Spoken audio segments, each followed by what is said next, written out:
reincorporaros con tanta puntualidad, os lo agradezco mucho. Bueno, tenemos ahora a continuación la conferencia magistral que nos va a impartir el doctor Borja Ibáñez, que como todos sabéis es director del Departamento de Investigación Clínica del CSIC y también cardiólogo en el Hospital Universitario Fundación Jiménez Díaz. Es uno de nuestros investigadores clínicos top en el instituto y además de ser un investigador de excelencia, pues es un compañero extraordinario que ayuda en el día a día a todos los investigadores que trabajamos aquí. Él ejerce además como jefe de grupo del Ciber de Enfermedades Cardiovasculares. Como sabéis, es licenciado en Medicina por la Complutense y doctor por la Universidad Autónoma. En eso como yo. Y premio extraordinario del doctorado, en eso no como yo. Y ha realizado una estancia postdoctoral en el Mount Sinai Medical Center de Nueva York, bajo la dirección de Valentín Fuster, con el cual siempre lo consideras tu mentor y con el cual has establecido una relación muy estrecha, profesional, que llega hasta estos momentos. Y querríamos mencionar, aparte de los reconocimientos de los premios a la investigación biomédica de la Fundación Banco Sabadell, el galardón al joven talento de los premios Constantes y Vitales y el premio a la investigación de la Fundación Jesús Serra y un larguísimo etcétera, comentar que has dirigido estudios de gran impacto como el ensayo REBOT, que recientemente ha modificado la práctica médica sobre el uso de betabloqueantes en los pacientes tras un infarto de miocardio. Así que, sin más, te agradecemos mucho que estés aquí para hablarnos de medicina personalizada de precisión en la prevención de la enfermedad arteriosclerótica. Muchas gracias.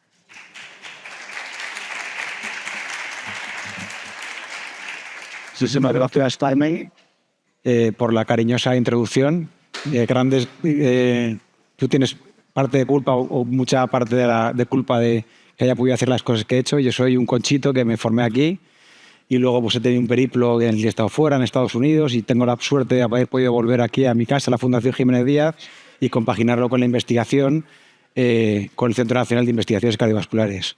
Y para mí dar una charla, una lección magistral en el auditorio de mi casa, pues es para mí algo muy emocionante.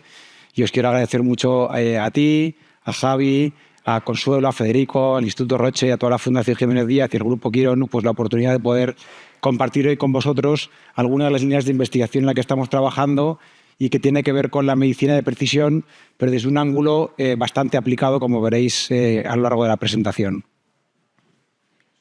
A ver si consigo hacerlo pasar.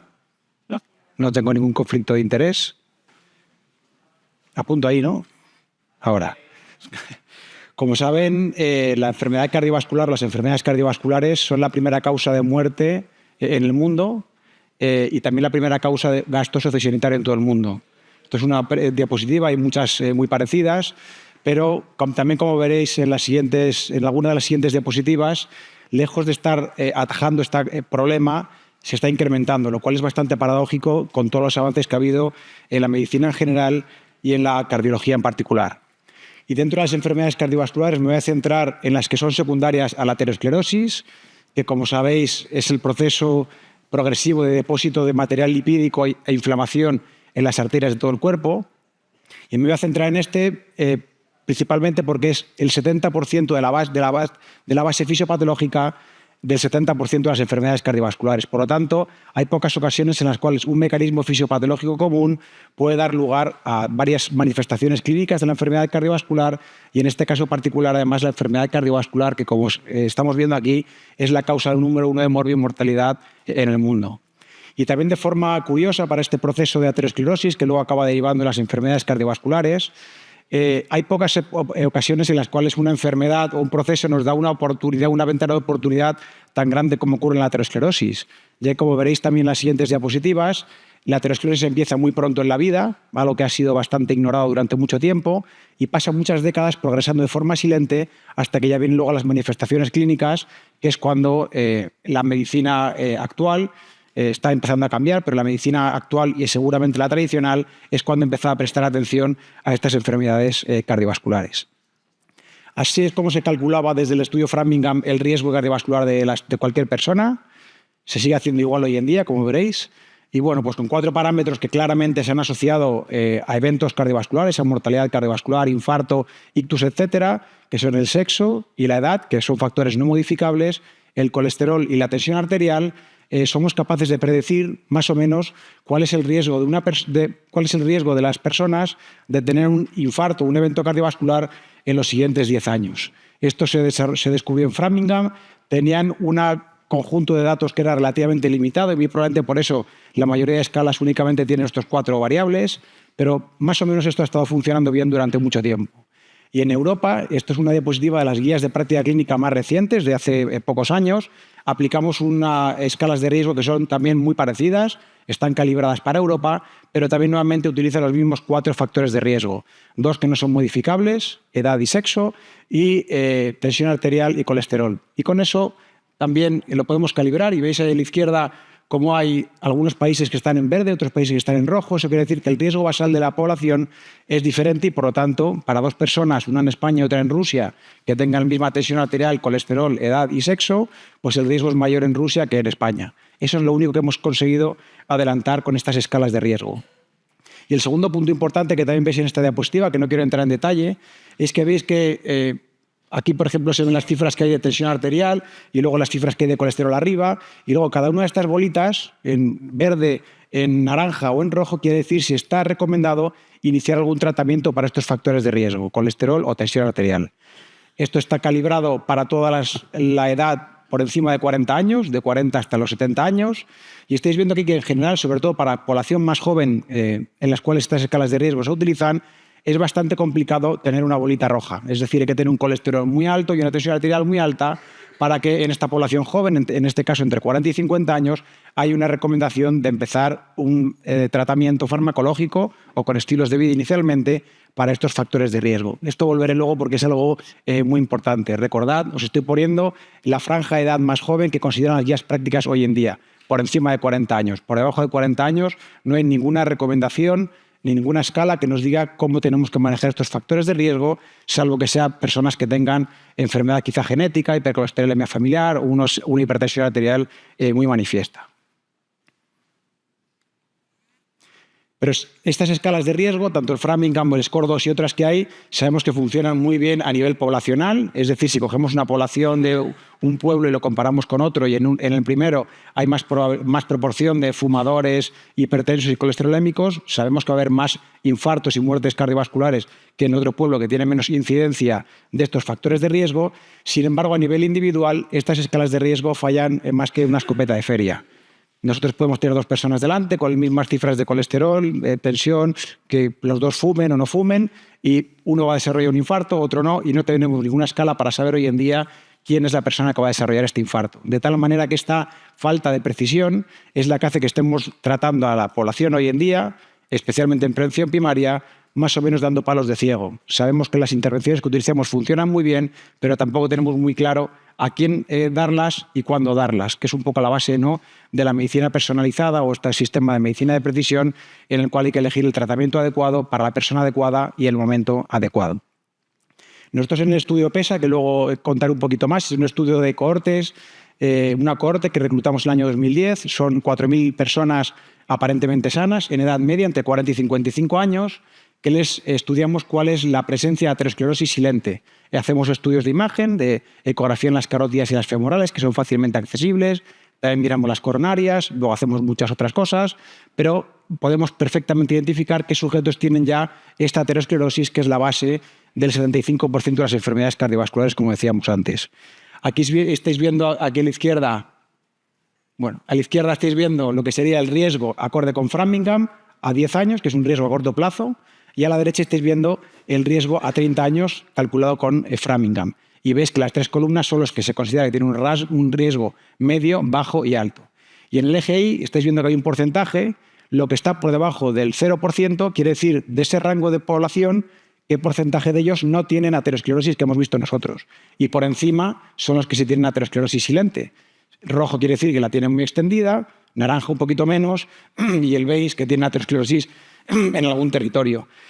Y veis que más o menos hay una asociación clara, cuanta más riesgo acorde con estas escalas de riesgo, Framingham, más proporción de la población que tiene esta aterosclerosis silente. Pero también podemos ver aquí, no sé muy bien dónde, aquí, que incluso tenemos dos poblaciones, por ejemplo a la izquierda, que son consideradas poblaciones de medio y alto riesgo a corto plazo, que no tienen nada de aterosclerosis, que es la base de la enfermedad que va a dar luego los síntomas, y a la derecha tenemos ahí en morado otra población que es considerada de bajo riesgo a muy largo plazo, por lo tanto la población de menor riesgo, y que sí que tienen aterosclerosis silente, que va a ser la que va a causar luego el infarto y los problemas cardiovasculares. Incluso en algunos de ellos están en rojo porque tienen aterosclerosis ya muy extendida. Esto es lo que nosotros llamamos las poblaciones supervulnerables, los que por pocos factores de riesgo tienen mucha aterosclerosis, o superprotegidos, que es lo contrario. Es decir, esto también nos viene a mostrar nuevamente, en este caso en un estudio hecho en España, que a nivel individual estas escalas de riesgo fallan en muchos sujetos y es por ello por lo que no podemos identificar exactamente qué individuos van a tener un evento. Y luego también hemos incorporado en el PESA también la genómica, porque no tenía, me voy a centrar sobre todo en la imagen, pero bueno, también dado el foro y que trabajamos mucho nosotros aquí de la Fundación Jiménez Díaz y también obviamente en este proyecto PESA, pues también hemos visto cuál es el papel de hacer un estudio genético más profundidad para poder entender por qué estas personas súper vulnerables que no tienen factores de riesgo sí que están desarrollando la enfermedad silente, la aterosclerosis. Y publicamos hace unos meses este trabajo en el cual vimos que la hematopoiesis clonal, es decir, esas mutaciones que son adquiridas en la médula ósea con el paso de la edad y con la exposición a otros factores de riesgo, se asocia directamente y de forma unidireccional con la presencia y extensión de esta aterosclerosis silente. De nuevo mostrando que utilizando herramientas genéticas, genómicas en este caso, podemos también mejorar mucho la precisión de saber qué sujetos van a tener más riesgo de tener estos eventos cardiovasculares.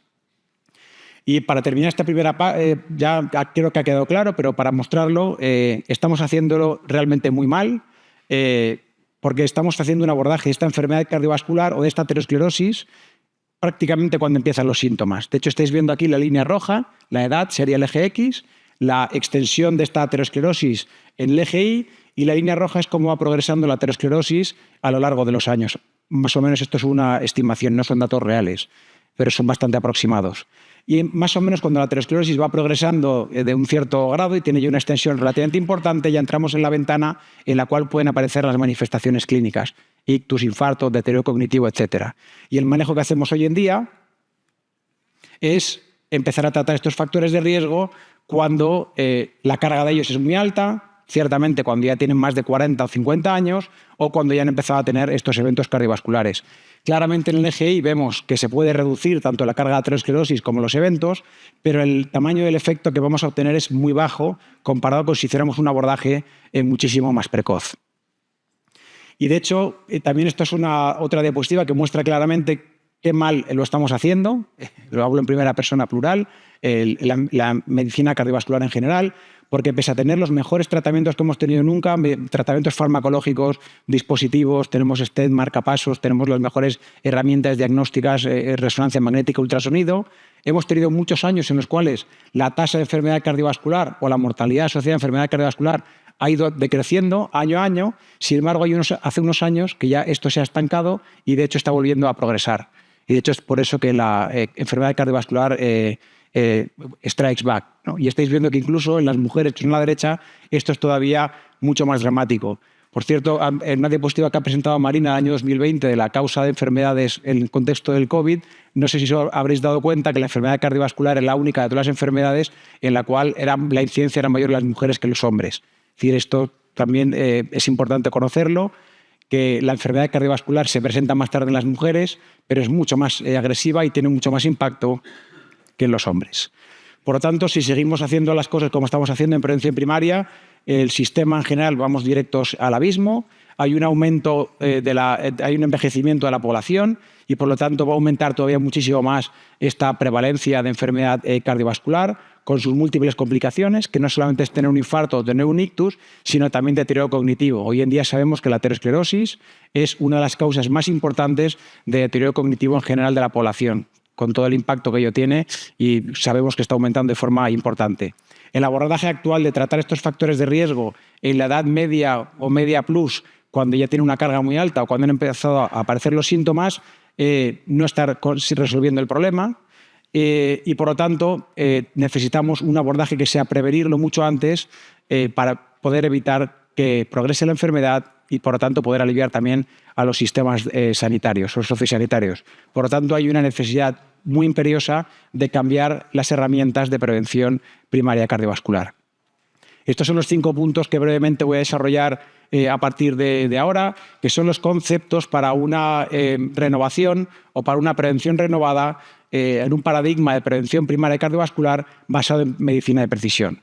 El primero de ellos ya lo he comentado antes, que la aterosclerosis empieza pronto en la vida.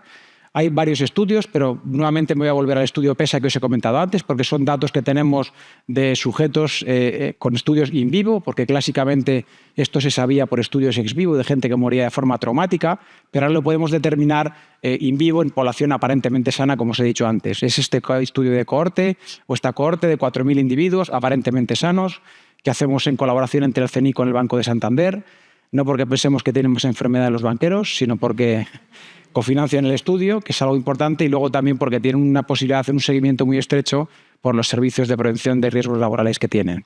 Cada 3 años a toda esta población aparentemente sana le estudiamos la presencia de aterosclerosis, también les sacamos muestra de sangre pareado con estos estudios de imagen y les hacemos un seguimiento longitudinal en el que ya tenemos mínimo 15 años en cada uno de estos sujetos, lo cual es una fuente de información que es absolutamente impresionante.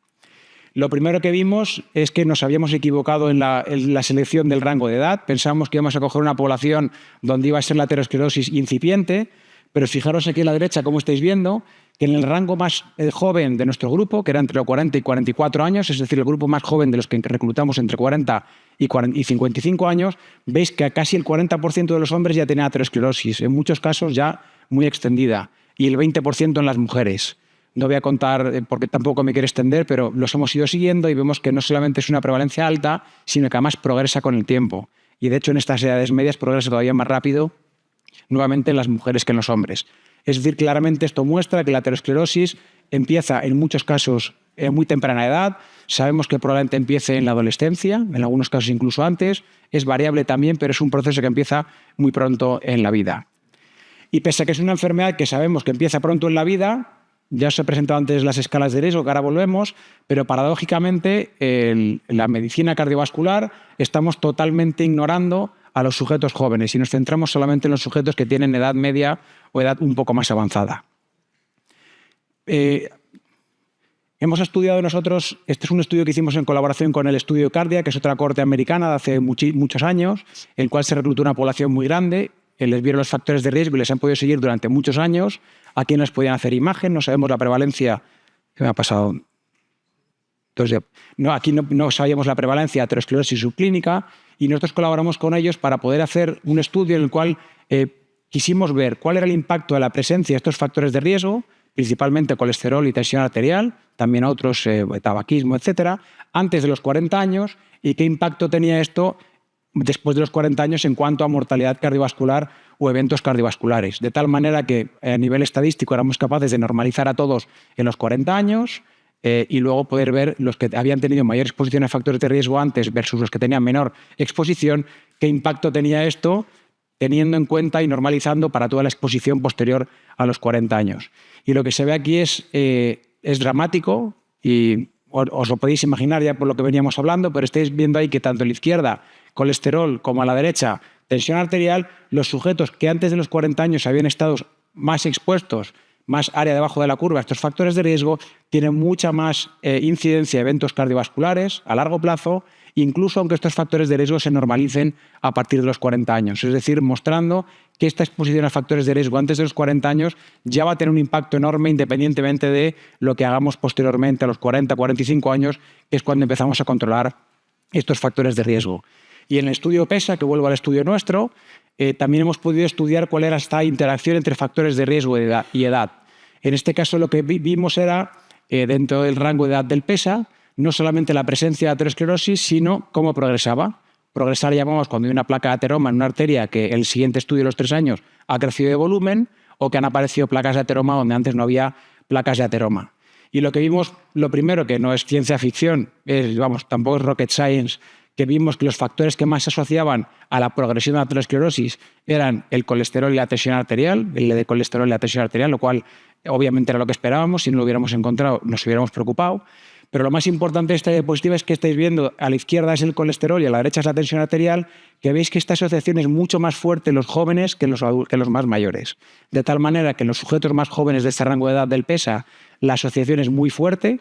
El colesterol LDL y la tensión arterial se asocian de forma muy fuerte a la progresión de la aterosclerosis, mientras que cuando vamos avanzando en la edad, esta asociación es mucho menor. De hecho, en otro estudio que tenemos de cohortes, que es un estudio de sujetos más mayores, que es el estudio Bioimage, ahí vimos que en gente que ya tenía más de 65 años se perdía esta asociación entre el LDL colesterol y la presencia y progresión de aterosclerosis. Por lo tanto, estamos viendo aquí, ya sabíamos que la presencia de estos factores de riesgo en sujetos menores de 40 años se asocia en eventos a largo plazo, aunque se normalicen a los 40 años, y aquí estamos viendo que los sujetos jóvenes son mucho más vulnerables al efecto dañino de estos factores de riesgo cardiovascular.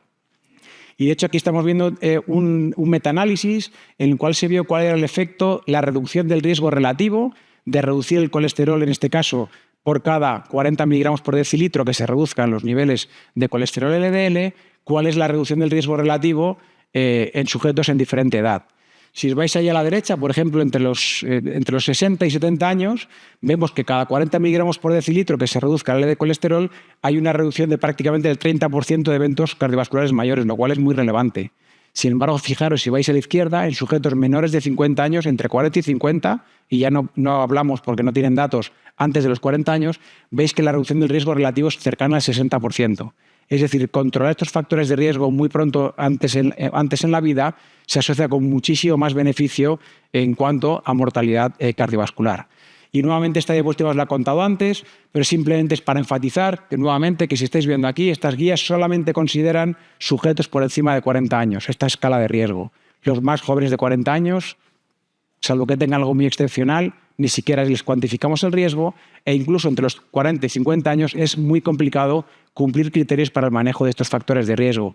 Pero ya hemos visto que los factores de riesgo, sobre todo en los jóvenes, se asocian a mayor aterosclerosis, mayor progresión y mayor eventos a largo plazo. Y aquí es cuando, nosotros ya llevábamos tiempo, esta es una línea de investigación muy grande que empezó el doctor Fuster y que luego he tenido la suerte de incorporarme y trabajar yo en ella, y es cómo podíamos mejorar mejor la precisión de predecir el riesgo de que los factores de riesgo clásicos.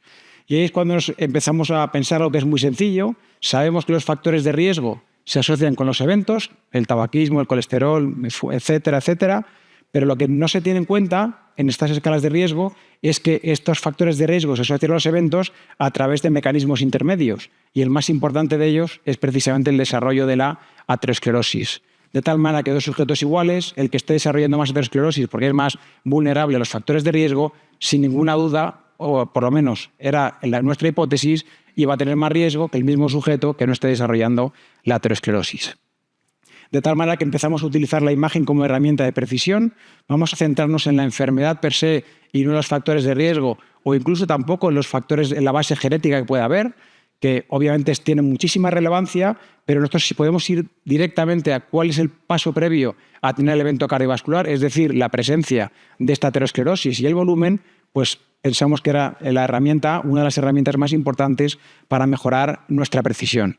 Y efectivamente lo vimos en este estudio de corte que os comentaba un poco brevemente antes, que es el estudio Bioimage, que lo hicimos en Estados Unidos, entre Florida y Chicago, y en el cual hicimos una ecografía vascular, carótidas y femorales, también les hicimos calcio score para ver el calcio en las coronarias, y vimos cómo se asociaba esta aterosclerosis al tener eventos a largo plazo, incluso después de normalizar por los factores de riesgo, es decir, cuál es la asociación independiente de los factores de riesgo. Y como estáis viendo allí, esta curva que sería en amarillo, hay una relación muy clara entre la presencia y extensión de aterosclerosis con los eventos isquémicos a largo plazo. De tal manera que sí que podemos decir que podemos mejorar muchísimo la precisión, y sabemos que aunque tengan la misma carga de factores de riesgo, los individuos que más aterosclerosis tienen son los que más riesgo van a tener a largo plazo. Recientemente hemos publicado el seguimiento a largo plazo de este estudio, el Bioimage, en el cual hemos hecho un seguimiento cercano un poquito más de 12 años, y lo que hicimos en este caso fue ver a largo plazo la asociación con mortalidad global, no con mortalidad cardiovascular, sino mortalidad global, sobre todo porque solamente teníamos registros y no podíamos ver exactamente ni adjudicar la causa de la muerte, pero sí que sabíamos si los sujetos habían fallecido o no. Y lo primero que vimos es que hay una asociación todavía más fuerte a largo plazo con mortalidad de cualquier causa. Los sujetos que 12 años antes tenían más aterosclerosis y más volumen o más extensión de aterosclerosis tenían mucho más riesgo de mortalidad de cualquier causa, incluso después de normalizar para todos los factores de riesgo. Y esto, aparte de ser la demostración del valor de determinar la presencia de la enfermedad subyacente, que es la aterosclerosis, también es muy importante porque ya nos vale como un endpoint subrogado para poder hacer ensayos clínicos en sujetos jóvenes. Ya que hoy en día, si hacemos un ensayo clínico de prevención, y esto lo conoce mucho mejor Marina que nosotros, si es una población que sabes que en los 10 años siguientes no va a tener ningún evento porque son muy jóvenes, es muy difícil hacer un ensayo clínico que demuestre que cualquier intervención o cualquier paradigma es válido. Sin embargo, teniendo este subrogado intermedio, que claramente se asocia con mortalidad total y también con eventos isquémicos, ya podemos utilizarlo para ensayos clínicos, de hecho, que estamos haciendo y que os voy a contar después. Y luego hicimos en un subgrupo de ellos, en casi 1000, hicimos una segunda estudio de imagen en esta población del bioimage para ver cómo había progresado la aterosclerosis, si las placas eran más grandes o había más placas de ateroma. Y lo que vimos es que incluso normalizando para la presencia de aterosclerosis a nivel basal, aquellos en los que la aterosclerosis estaba progresando también se asociaban de forma significativa con mayor mortalidad cardiovascular. Por lo tanto, mostrando que es muy relevante no solamente identificar la aterosclerosis, sino también poder cuantificar la actividad o cómo está progresando a lo largo del tiempo. Y luego también, obviamente, hasta ahora son todo malas noticias. Esto parece ya que es un drama que no tiene solución, pero obviamente estamos aquí con mucha ilusión porque pensamos que sí que tiene solución y, de hecho, muy probablemente con poquitas cosas que hagamos, el impacto que va a tener va a ser mucho más grande por todo lo que se ha estado contando. Y el primer punto es que la aterosclerosis pensamos que es una enfermedad. Esto quizás es un concepto un poco marketingiano porque sería difícil saber si es una enfermedad o un proceso fisiopatológico, y luego también es muy marketingiano decir que se puede curar un proceso o una enfermedad, pero bueno, más o menos el concepto sirve de tal manera que esta aterosclerosis se puede regresar siempre y cuando se haga un abordaje precoz. Estos son datos del PESA nuevamente. Cada bolita de estas es un individuo y muestra el volumen de aterosclerosis que tiene en todo el cuerpo, lo que llamamos la carga de aterosclerosis global. En el eje X es lo que tenían en basal cuando les reclutamos y en el eje Y es la que tenían 6 años después. Veis que la mayoría de individuos están alrededor de la línea de identidad, es decir, los que más aterosclerosis tenían en basal, más aterosclerosis tienen a los 6 años, lo cual es normal. Hay un grupo súper interesante que está ahí a la izquierda, que está en rojo, que son aquellos individuos que no tenían aterosclerosis visible en estudio basal y a los 6 años tienen mucha carga de aterosclerosis. Ha aparecido y ha progresado de forma muy rápida. Estos sujetos sí que nos ayudan a estudiar mucho más determinantes, no solamente de la aterosclerosis, sino de su rápida progresión. Estamos haciendo muchísimos estudios ómicos en esta población, pero yo lo que me quería centrar ahora mismo, sobre todo para el punto positivo del tema, es que hay también una población que estáis viendo ahí abajo, que están en verde, que son sujetos que tenían aterosclerosis basalmente. En alguno de ellos incluso estaba relativamente extendida, obviamente no era dramático, y a los 6 años ha desaparecido completamente. Este no es un estudio de intervención, pero sí que sabemos que este 8% de sujetos que tenían aterosclerosis basal y que ha desaparecido a los 6 años son los individuos que cambiaron más sus estilos de vida. Se controlaron el peso, empezaron a hacer ejercicio, por lo tanto tenían mejor control de la tensión arterial, etcétera, etcétera.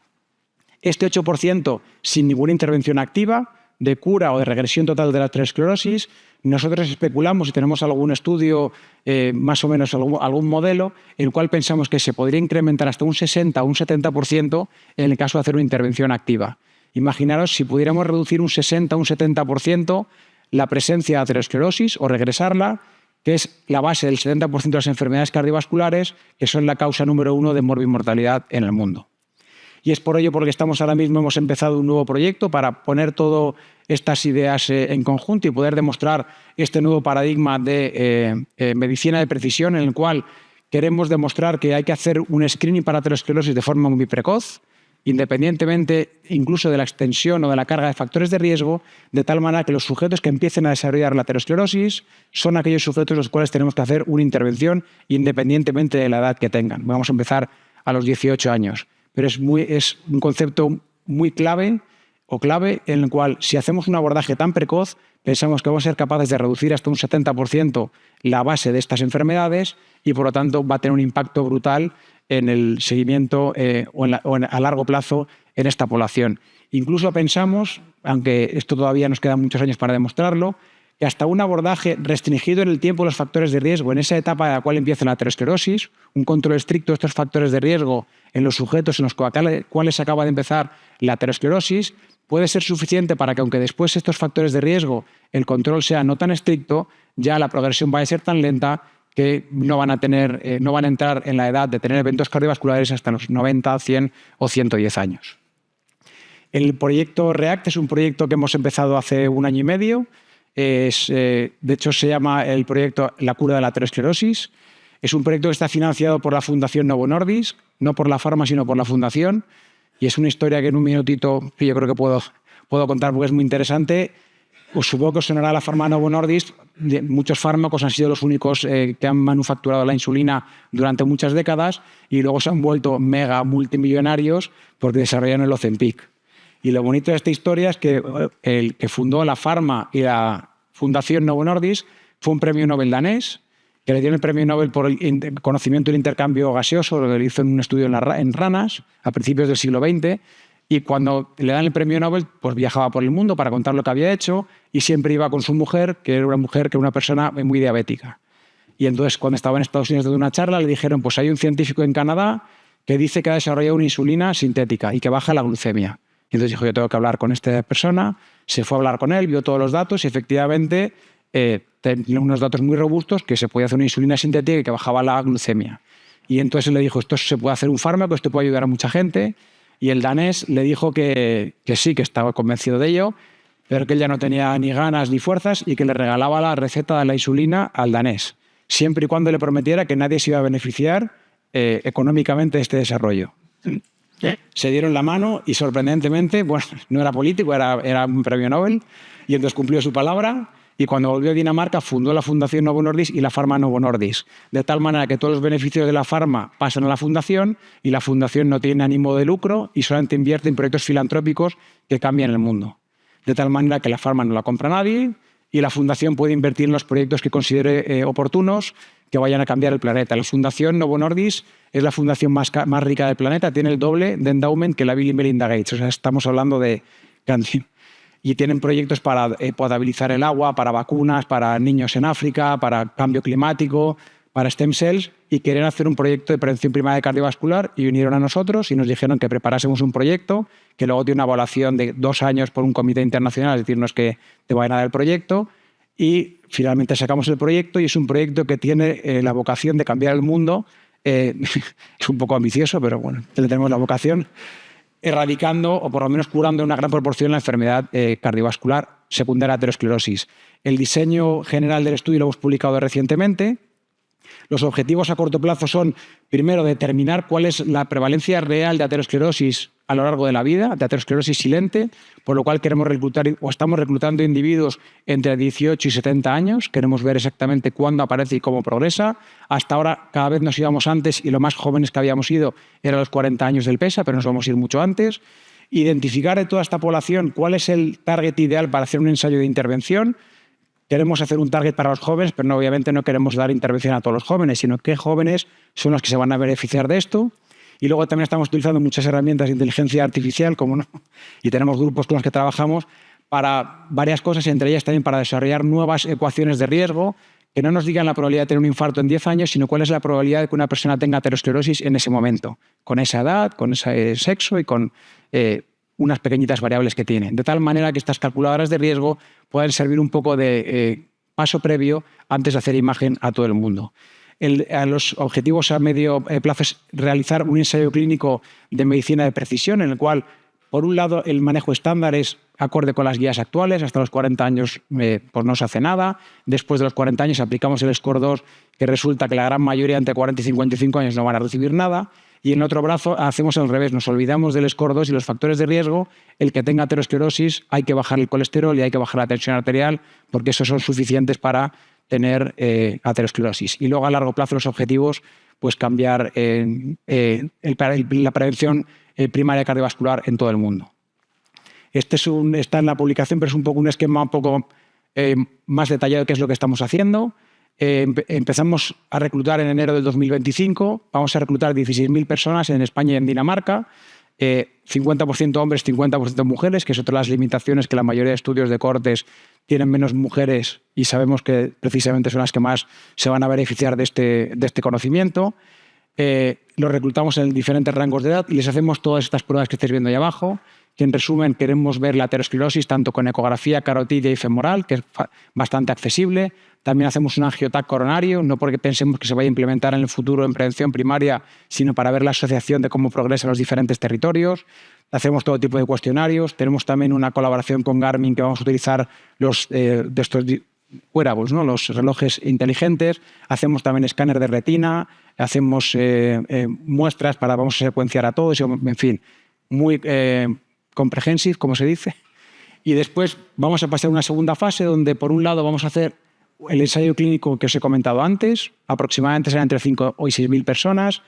La mitad de ellos tratados, medicina personalizada basada en la presencia de aterosclerosis, la otra mitad acorde con los estándares. Y luego vamos a hacer un segundo estudio de transversal a toda la población para que se convierta en un estudio de cohorte y podamos ver la progresión de la enfermedad. Y luego tenemos que hacer muchos estudios mecanísticos entre medias para conocer un poquito más la fisiopatología de la enfermedad.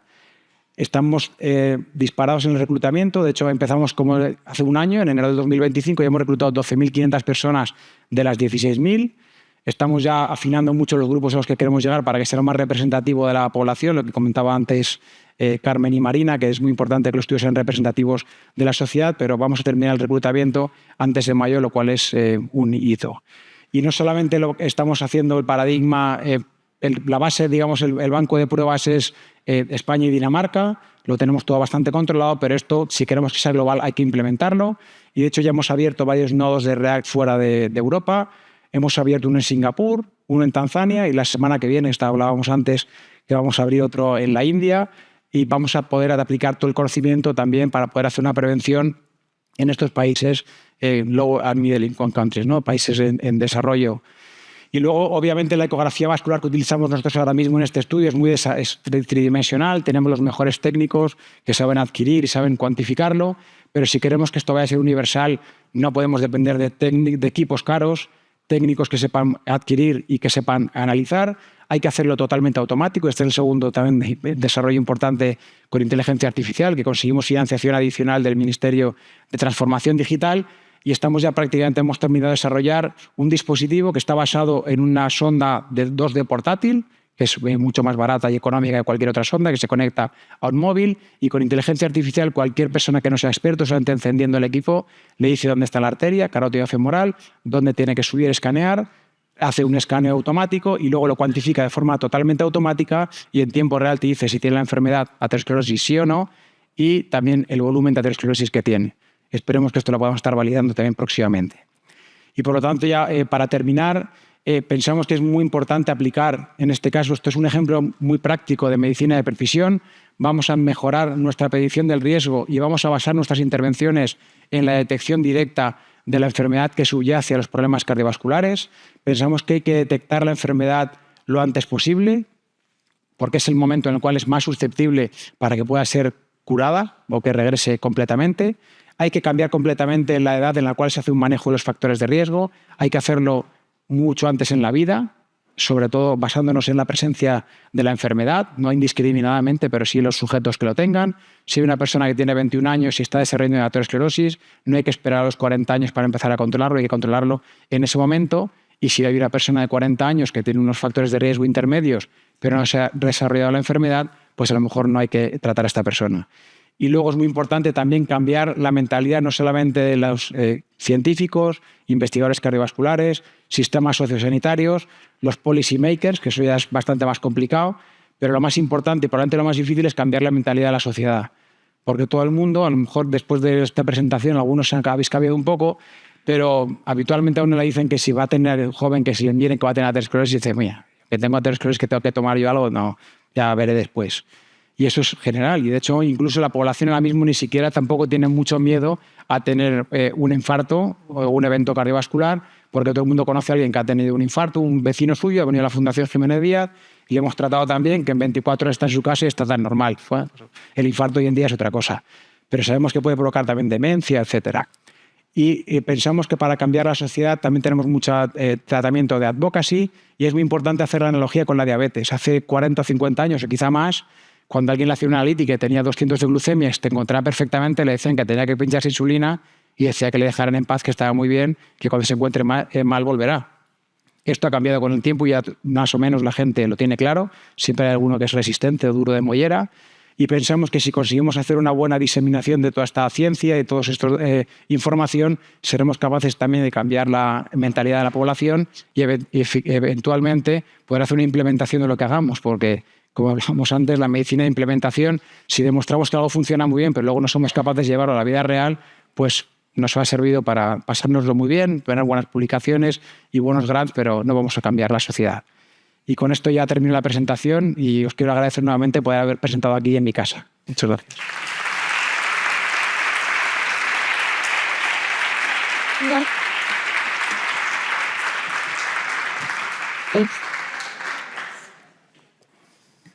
Sí, yo me va a la marcha. Moderar a Borja es muy fácil. Así que simplemente os voy a preguntar que si tenéis algún comentario, alguna pregunta que le queráis hacer, porque amablemente se presta a los comentarios de la audiencia.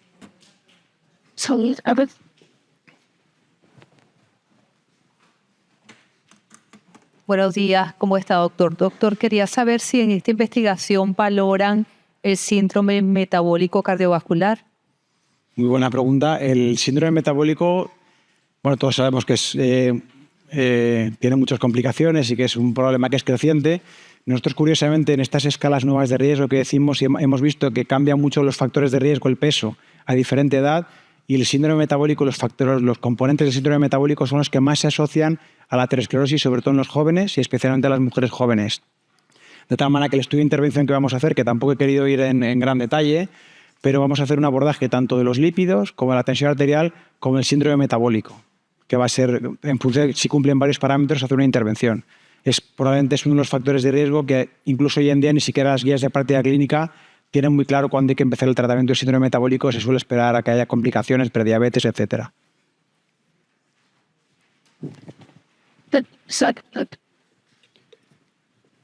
Bueno, pues lo primero, enhorabuena. La verdad que me ha encantado. Y mi pregunta, en cáncer siempre vamos detrás de los cardiólogos. Los oncólogos vamos aprendiendo de los cardiólogos.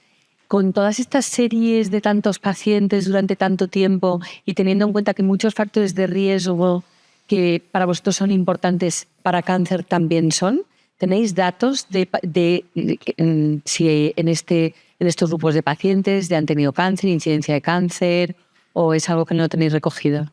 Sí, bueno, nosotros lo estamos recogiendo, es uno de los outcomes importantes que estamos cogiendo. En el PESA era una población de edad intermedia o edad media, y aunque sí que tenemos varios episodios de cáncer, pero tampoco tenemos todavía una N suficiente para poder estudiarlo. Sin embargo, en estudios más grandes que se ha hecho, se ha visto que la enfermedad cardiovascular es un factor de riesgo del cáncer, lo mismo que el cáncer y su tratamiento también de la enfermedad aterosclerótica. Y de hecho nosotros tenemos ya datos, todavía que estamos trabajando, que incluso el volumen y la extensión de aterosclerosis es un factor muy importante para el cáncer, principalmente por la liberación de factores inflamatorios que hace la placa de ateroma a nivel de todo el cuerpo. Está claramente asociado. Yo no sé si aquí en esto de la medicina más de precisión o molecular, yo no sé si vamos detrás los cardiólogos y los oncólogos, pero bueno, claramente están asociados y sí es uno de los objetivos importantes. De hecho, dentro del PESA y con REACTA vamos a colaborar mucho también con algunos colegas del CNIO para hacer estudios también con Nuria Malats, etc.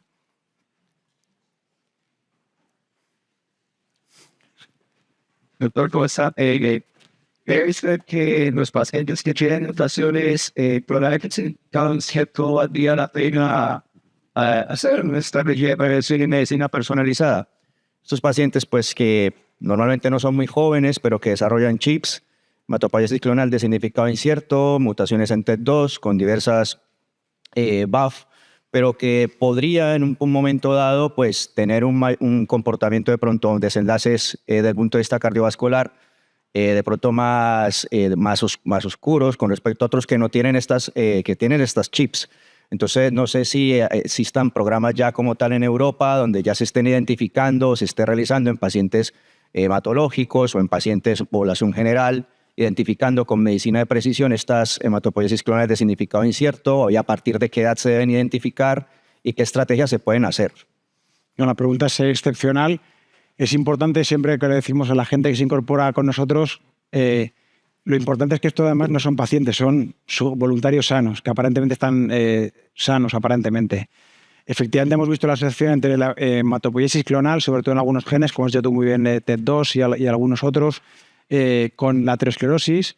Y de hecho nosotros hemos aplicado ahora mismo en otro call europea de ensayos clínicos, en el cual precisamente estamos proponiendo otro ensayo clínico también, en el cual hacer una intervención personalizada en sujetos que tienen alto riesgo residual de tener una enfermedad clínica aterosclerótica cardiovascular, riesgo residual porque tienen controlados ya los lípidos y la tensión arterial y tienen presencia de hematopoiesis clonal.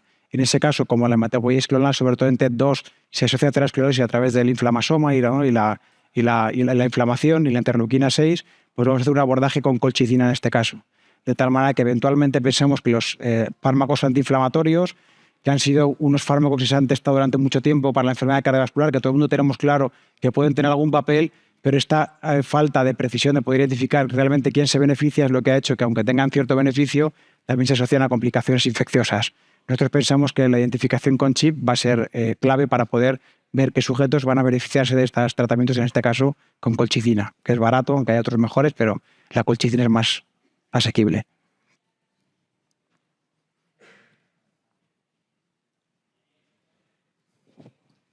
Pues si no hay ninguna pregunta más, agradecerte una vez más la conferencia tan interesante y vamos a proceder al cierre, a la clausura de la sesión. Gracias. Muchísimas gracias.